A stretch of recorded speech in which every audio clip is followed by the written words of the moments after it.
ඒ භාග්‍යවත් වූ අරහත් වූ සම්මා සම්බුදුරජාණන් වහන්සේට අපගේ নমස්කාරය වේවා.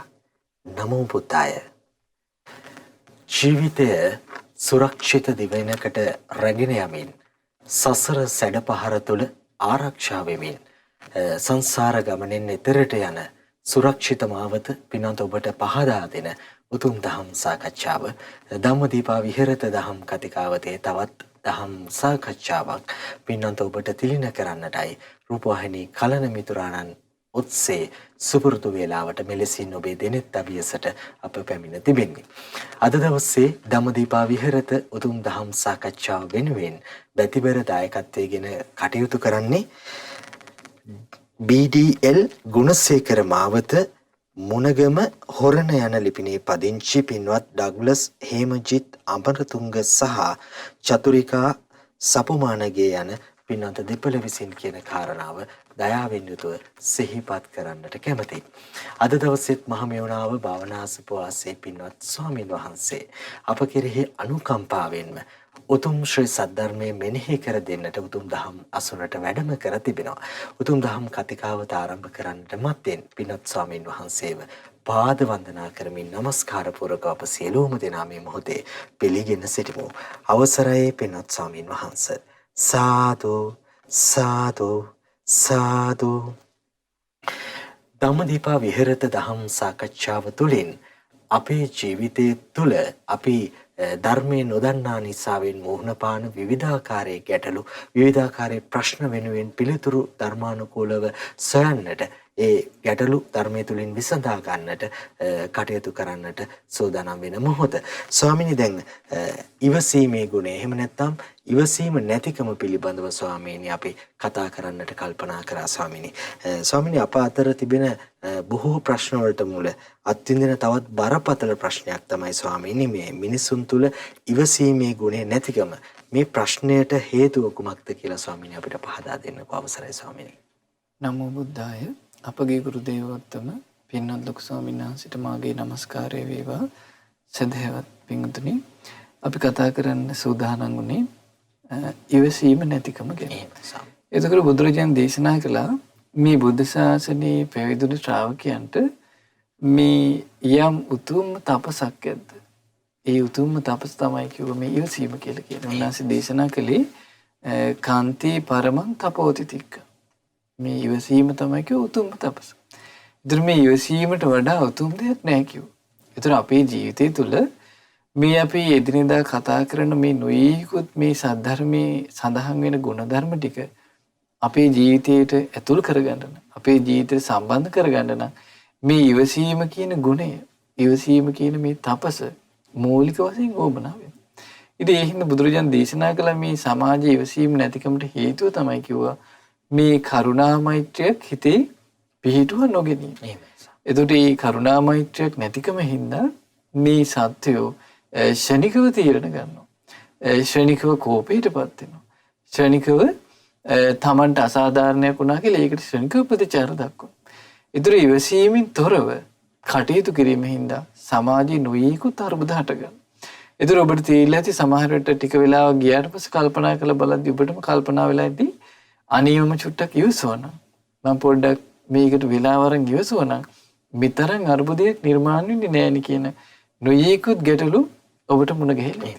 ඉතින් ඒ හින්දා භාග්‍යතුන් වහන්සේ දේශනා කළා මේ පුද්ගලයන්ගේ තියෙන වෙනස්කම් අපි හඳුනා ගන්න ඕනේ. මොකද අපිට සමාජයේ ඇසුරු කරද්දී සියලු දෙනාම යහපත් ගුණධර්මයෙන් යුක්තයි ඇසුරු කරන්න ලැබෙනවා කියන එකක් නැහැ. එතෙම් අය රාගී බහුලයි, එතෙම් පිරිස් දේශී බහුලයි, එතෙම් පිරිස් මෝහයෙන් යුක්තයි, තවත් පිරිස් ඉන්නෝ ඊර්ෂ්‍යාවෙන් යුක්තයි.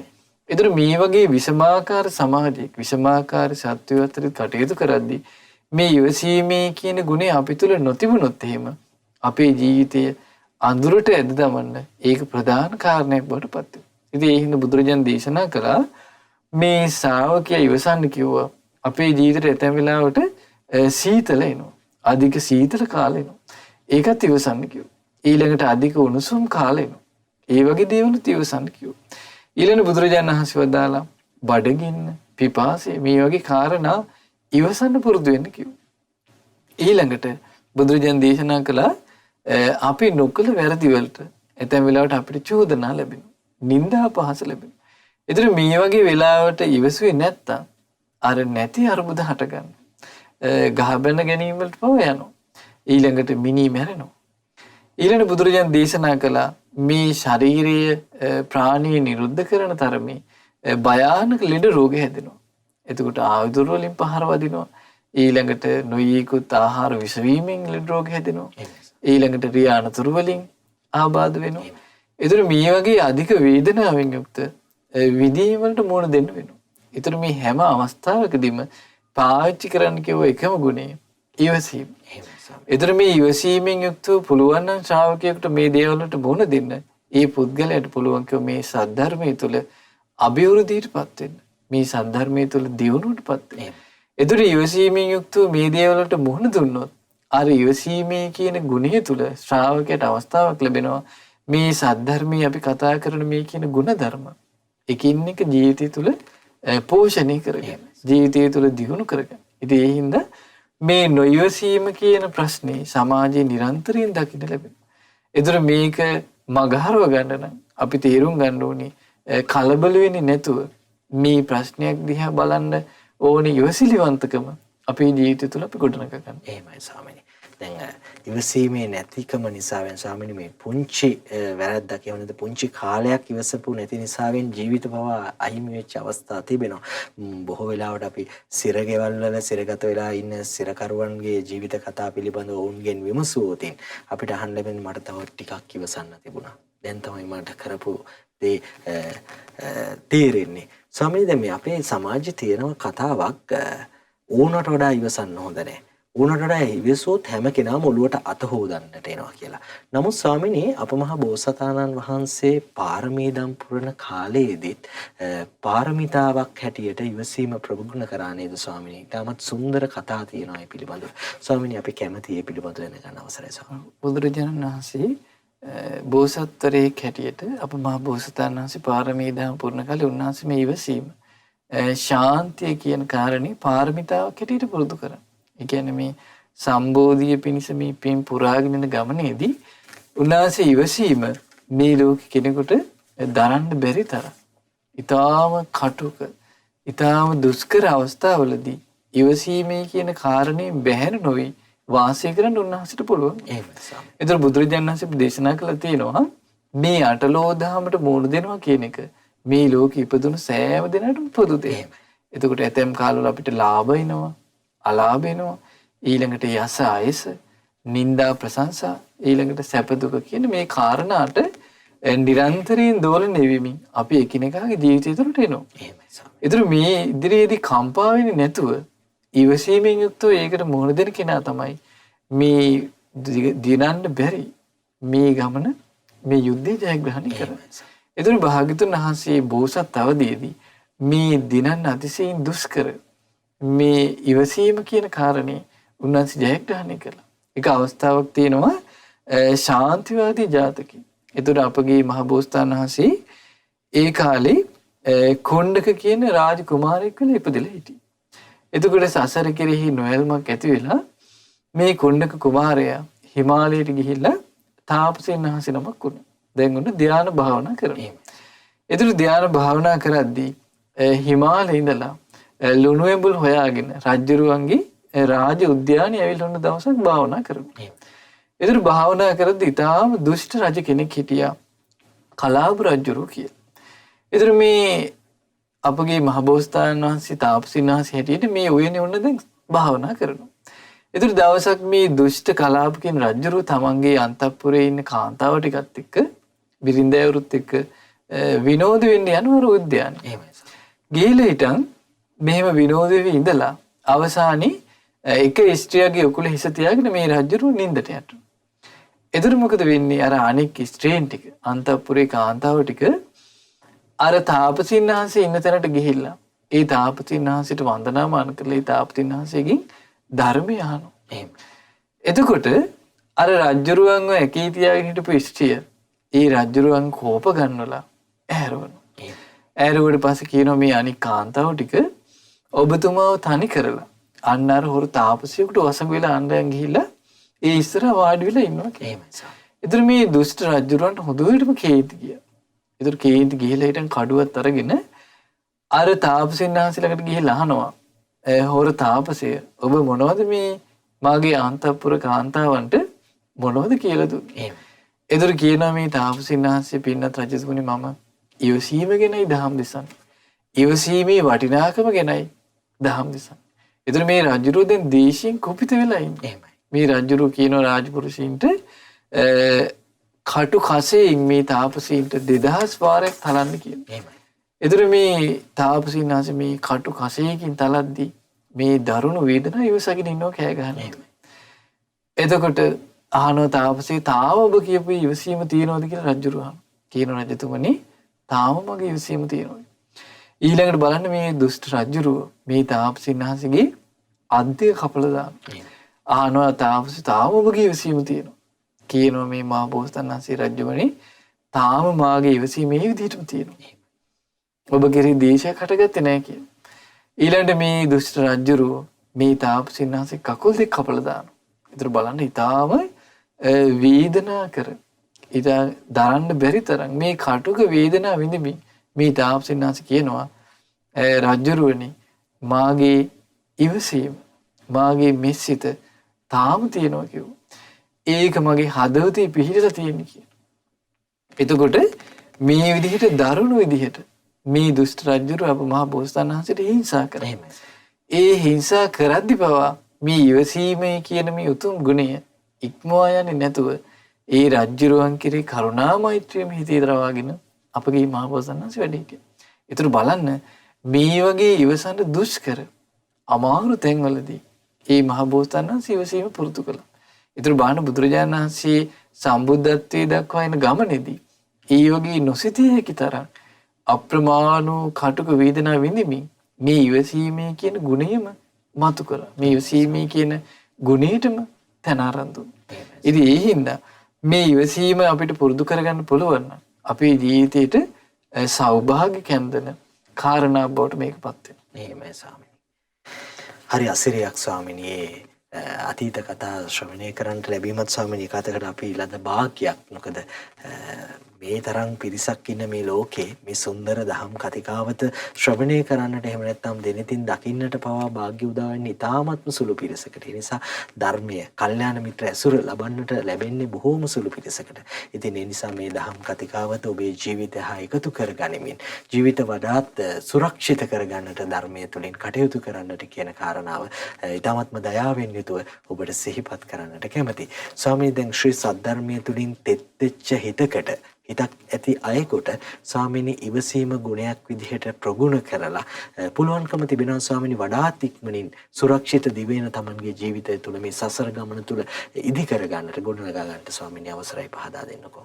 බුදුරජාණන් වහන්සේ අපිට දේශනා කළා බාල කෙනාට මේ ධර්මයේ දන්නේ නැති කෙනාට තියෙන බලයක් තමයි කිය උදහස් වෙන එක. ඒ කියන්නේ ඉවසීමක් නැහැ මේ බාල අය බාලදුවේ ඉක්මනින් කිපෙනවා කියනවා.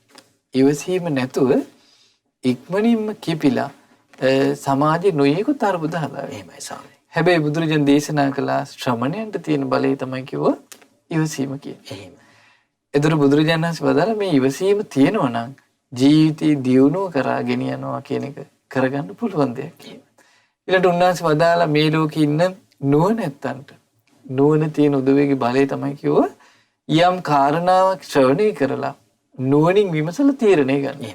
ඒතර ඉවසීමේ කියන ගුණය තියෙනවා නම් අපිට අපි අහන දේවල්, අපි දකින දේවල්, එහෙම නැත්නම් තව කෙනෙක්ගෙන් එන දෝෂාරෝපණ, නිന്ദා අපහාස වලදී අපිට පුළුවන් නුවණින් කල්පනා කරන්න ඇත්තටම මේක මොන වගේ දෙයක්ද?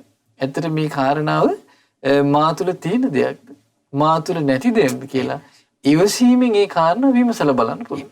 එතකොට ඉවසීමෙන් යුක්ත විමසලා බැලීම තුළ ශ්‍රාවකයට පුළුවන් වෙනවා මේ දියුණුව කරා ගමන් කරන්න. දැන් ඒක අවස්ථාවකදී වේපචිත්ති කියන අසුරේන්ද්‍රයා සග්දේව රජුරවන්ට ඊටාම අසභ්‍ය වචන වලින් පෞරුෂ වචන වලින් බැනවදිනවා. එහෙමයි ස්වාමීනි. එතකොට සග්දේව රජුන් ඉවසීමෙන් යුක්තව මේක අහගෙන ඉන්නවා. කලබල වෙන්නේ නැහැ. ඒතර අනික් දෙවිවරු කියන නිදුකාණනි මේ වේපචිත්ති අසුරේන්ද්‍රයා ඔබට බයිනවා. ඔබට නිඳා කරනවා. ඔබට බලේ තියෙද්දි ඇයි ඔබ මේ පුද්ගලයාට විරුද්ධව ක්‍රියාමාර්ගයක් ගන්නෙ නැත්තේ? ඇයි ඔබ බනින්නේ නැත්තේ? ඇයි ඔබ මේ පුද්ගලයාව හිර කරන්නේ නැත්තේ? ඒතර මේ සක්දේව රජුරු කියනවා පින්වත් දෙවිවරුනි මේ කෑ ගහන එක, නිന്ദා පහස කරන එක මේ බාලයන්ගේ තියෙන ලක්ෂණය කියලා. එතකොට නුවණැති අය ප්‍රඥාවන්ත උදවිය එහෙම මේ බාලයන්ගේ වචනයක් අහලා කිපෙන්නේ නැහැ කියනවා. ඒ වචන ඉස්සරහා මම ඉවසනවා කියනවා. මේ ඉවසීමට වඩා උතුම් දෙයක් නැහැ කියනවා. ඒතර බලන්න මේ නුවණ තියෙන සත්පුරුෂයෙකුට පුළුවන් තමන්ට ඇහෙන වචන, තමන්ට දකින්න ලැබෙන දේවල්, තමන්ට විඳින්න වෙන දේවල් නුවණින් විමසලා බලන්න. ඒතර මා මේ දෙයට කලබල වෙ යුතු නැහැ. ඉවසීමෙන් යුක්තව මම මේ දෙයට මොහොන දෙනවා කියන කාරණේ නුවණැති කෙනෙකුට අර ඉවසීම කියන ගුණය තුල පිහිටලා විමසලා බලන්න පුළුවන්. ඉතින් ඒ හින්දා බුදුරජාණන් දේශනා කළා ධර්මයේ තුලින් විමසලා බලද්දී අපිට පුළුවන් මේ දහම් දිවයින තනා ගන්නවා කියන තැනට එන්න. ඒතර මේ ඉවසීමේ කියන ගුණය අපිට ඒ සඳහා මහෝපකාර වෙනවා. දැන් බුදුරජාණන් දේශනා කරනවා කකචූපප කියන සූත්‍ර දේශනාවේදී පින්නත් මහණනි ඔන්න මිනිස්සු දෙන්නෙක් ඇවිල්ලා දෙපැත්ත කැපෙන කීයතකින් ඔබව ඉරනවා කියන. ඔබේ අතපය කීතු කීතුලට කපලා දානවා කියන. පින්නත් මහණනි ඔබ එතනදී දේශිතක් ඇති කරගත්තොත් එහෙම ඔබට මේ මාගේ ශාසනය කරගෙන යන්න බැරි වෙනවා කියන. එහෙනම් බලන්න ඉවසීමෙන් යුක්තව මේ කය දිහා බලන්න කිව්වා. මේ කය දඩමුගුරු පහර වදිනවා. නිന്ദා පහස එල්ල වෙනවා. ඒතර මේ වගේ දේවල් මේ කයට වදින ස්වභාවයෙන් යුක්තයි කියලා කල්පනා කරන්න කිව්වා. එහෙම කල්පනා කරන්න නම් මේ ඉවසීමේ කියන මේ ගුණය අපි තුල අත්‍යවශ්‍යම අපි පුරුදු කරගත යුතුයි. ඉතින් ඒ හින්දා බුදුරජාණන් දේශනා කරනවා මේ ඉවසීමේ කියන ගුණය තියෙනවා නම් මේ කෙලෙස් යුද්ධය දිනන්න ඒක මූලික කාරණාවක් වෙනවා. දැන් අපි දන්නවා බිම්බිසාර රජුරෝ ඒ තමන්ගේ අජාසත්තු කුමාරිය අර කකුල් පළලා ලුණු දාලා ඇවිද්දියෝ කියනවා. එතකොට කම්පවන්නේ දේශකරේනේ අර බුදුරජාණන් වහන්සේගේ ධර්මයේ තුලම පිහිටලා ඉවසීමේ කියන ගුණය ඉක්මවා යන්නේ නැතුව ඒ තමන්ට ලැබෙන දුක් දුම්නසට බොන දුන්නේ. ඒතර ඒ විදිහට මේ ඉවසීමෙන් ජීවිතය දැකපොයි. ඉවසීමෙන් ජීවිතයට මෝන දුන්න සත්පුරුෂය තමයි මේ දිනන්න අමාරු මේ කෙලෙස් යුද්ධ දිනාගන්නේ. ඉතින් ඒ හින්දා අපිට මේ බුදුරජාණන් වහන්සේගේ ධර්මය ගොඩාක් උපකාරයි. මේ ඉවසීම කියන ගුණය දියුණු කරගන්න. දැන් ඒක තැනක සඳහන් වෙනවා එක්තරා භික්ෂුන් වහන්සේ තමයි කැලේ භාවනා කරන්නේදී හොරු විසින් මේ භික්ෂුන් වහන්සේ වල්ල ගන්නවා. අල්ලගෙන බිලි පූජාවකට දැන් උට මරන්න ලෑ. එතකොට මේ භික්ෂුව කියනවා අනේ පින්වත මාව මරන්න එපා. මට එක දවසක් දෙන්න කිව්වා. එතකොට මම පැනලා යන්නේ මට එක දවසක් කාලෙ දෙන්න කිව්වා මගේ ජීවිතේ. එතකොට හොරු අහනවා අපි කොහොමද ඔබට එහෙම කාලෙ දෙන්නේ? ඔබ මෙතනින් පැනලා ගියොත්. එතකොට අපිට මොනවද තියෙන සාක්ෂි කියලා අහනවා ඔබ පැනලා යන්නේ නැහැ කියලා. එතකොට මේ භික්ෂුන් වහන්සේ මොකද කරන්නේ? ලොකු ගලක් අරගෙන ඒ ගලින් තමන්ගේ දණිස මත අතහැර ගන්න. එතකොට දැන් ඔන්න පාදේ කැඩිලා යනවා. දැන් ඊටාම දුකසි. දැන් ඔන්න හොරු දැනගත්තා මෙතනින් ඉවත් වෙලා යන්නේ නැහැ කියලා. එතකොට මේ පාදේ වේදනාවක් තියෙද්දි මේ භික්ෂුව දැන් ඔන්න විදර්ශනා වඩනවා. මේ ජීවිතය ගැන කල්පනා කරනවා. අර දුරු නොකරපු කෙලෙස් ටික දුරු කරන්න අප්‍රමාණ වීරියක් ගන්න. ඒතර බලන්න මේ සසරේ බීජනක බව තීරුම් අරගෙන හිටියේ. ඒතර මේ අර වේදනාවත් එක්ක වේදනාව ඉවසගෙන ධර්මයේ වඩපු මේ භික්ෂුව පහෝදා එළිවෙද්දී උතුම් රහතන් වහන්සේ නමක් බවට පත් වෙනවා.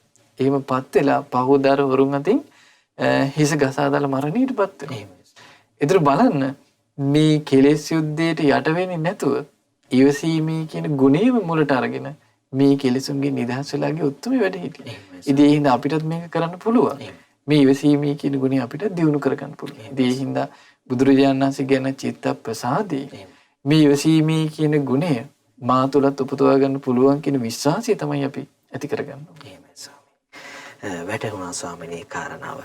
බොහොමත්ම පිං ස්වාමිනී ඒ වැඩහදීම් වෙනුවෙන් උතුම් දහම් කතිකාවත ධම්මදීපා විහෙරත දහම් සාකච්ඡාවේ අපේ ඉවසීමේ ගුණය වඩාත් ප්‍රගුණ කරන්නට එහෙම නැත්නම් ඉවසීමෙන් තොරව ජීවිත ගත කරන්නට ගිහිල්ලා අපිට සසර තුල මුහුණ දෙන්නට වෙන මුහුණ පාන්නට වෙන ගැටලු පිළිබඳවයි මේ විදිහට කතා කළේ. ස්වාමිනී අද දවසේ අපේ දහම් කතිකාවත වෙනුවෙන් ලැබුණු කාලය මෙතනින් නිමවටපත් වෙනවා. ඒ නිසා අද දවසේ වැඩසටහන වෙනුවෙන් මැතිවර දායකත්වයෙන් කටයුතු කළ සුපින්වතුන් නොදෙසා උතුම් පුණ්‍යානුමෝදනාව සිදු කරන්නට ඔබ වහන්සේට බොහොමත්ම ගෞරවයෙන් යුතුව ආරාධනා කරනවා. අවසරයි ස්වාමීනි.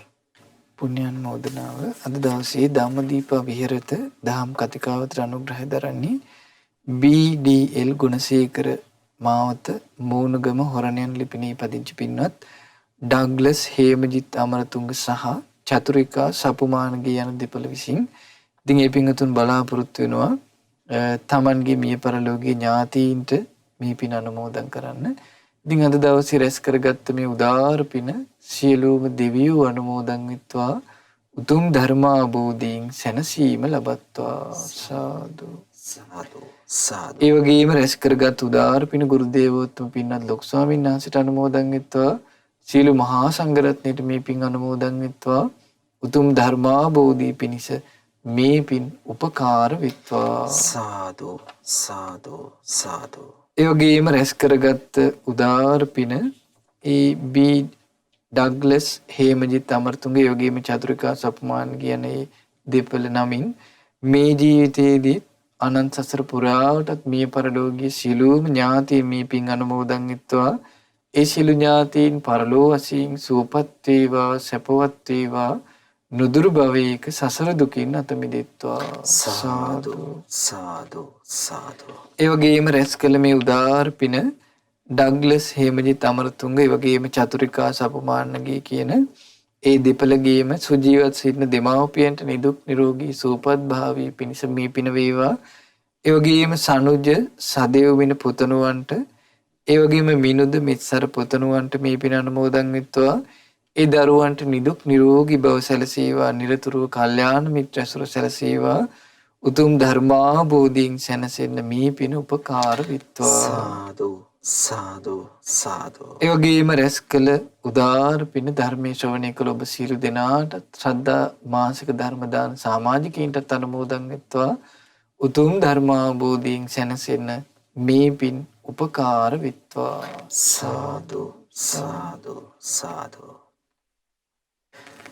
ධම්මදීපා විහෙරත උතුම් දහම් සාකච්ඡාව වෙනුවෙන් වැඩම කරමින් අප කෙරෙහි අනුකම්පාවෙන්ම ශ්‍රී සද්ධර්මයේ මෙනෙහි කර දුන්නා වූ පින්වත් ස්වාමීනි ඔබ වහන්සේටත් අපි අනන්ත වාරයක් උතුම් පුණ්‍යානුමෝදනා කරනවා. ස්වාමීනි ඔබ වහන්සේ නිදුක් වේවා නිරෝගී වේවා සියලු සුවපත්භාවය වේවා. මේ ගෞතම බුදුසසුන තුලදීම උතුම් චතුරාර්ය සත්‍ය ධර්මය අවබෝධ කරන්නට රැස් වූ සියලුම පින්වත් ඔබ වහන්සේට එකලෙසම අනුමෝදන් වේවායි කියා. සාදු සාදු සාදු. ධම්මදීපා විහෙරත උතුම් දහම් සාකච්ඡාව නිමා කරමින් අද දවසේ ඔබේ දිනෙත් අපි අසින් සමුගෙන යන්නටයි අප මෙලෙසින් සූදානම් වෙන්නේ. අද දවසේ වැඩසටහන වෙනුවෙන් ප්‍රතිපර දායකත්වයෙන් කටයුතු කරා BDL ගුණසේකර මාවත මුණගම හොරණ යන ලිපිනේ පදිංචි පින්වත් ඩග්ලස් හේමජිත් අමරතුංග ඒ වගේම චතුරිකා සපුමානගේ යන පින්වත් දෙපළ කියන කාරණාව ඉතාමත්ම දයාවෙන් යුතුව සිහිපත් කරනවා. පින්වත් ඔබටත් මෙලෙසින්ම උතුම් දහම් කතිකාවත ධම්මදීපා විහෙරත දහම් කතිකාවත වෙනුවෙන් ප්‍රතිපර දායකත්වයෙන් කටයුතු කරන්නට සිත පහළ වෙනවා නම් 071 232 88 87 231 88 87 ඇමතුම් අංකය ඔස්සේ පිළිබඳව තොරතුරු විමසන්නටත් පුළුවන් කියන කාරණාව සිහිපත් කරනවා. යලිත් හෙට සවස 5:30ට ශ්‍රද්ධා රූප වාහිනිය ඔස්සේ ඔබ හමු වෙන බලාපොරොත්තුවෙන් අප සමුගන්නවා ශ්‍රද්ධා රූප වාහිනිය මැදිරියේ සිට. ඒ භාග්‍යවත් වූ අරහත් වූ ගෞතම සම්මා සම්බුදුරජාණන් වහන්සේට අපගේ নমස්කාරය වේවා. නමෝ බුද්දාය. මෙවැනි වටිනා ධර්මදේශනා ශ්‍රවණය කිරීමට ශ්‍රද්ධා ඩේලි YouTube චැනලය සබස්ක්‍රයිබ් කරන්න.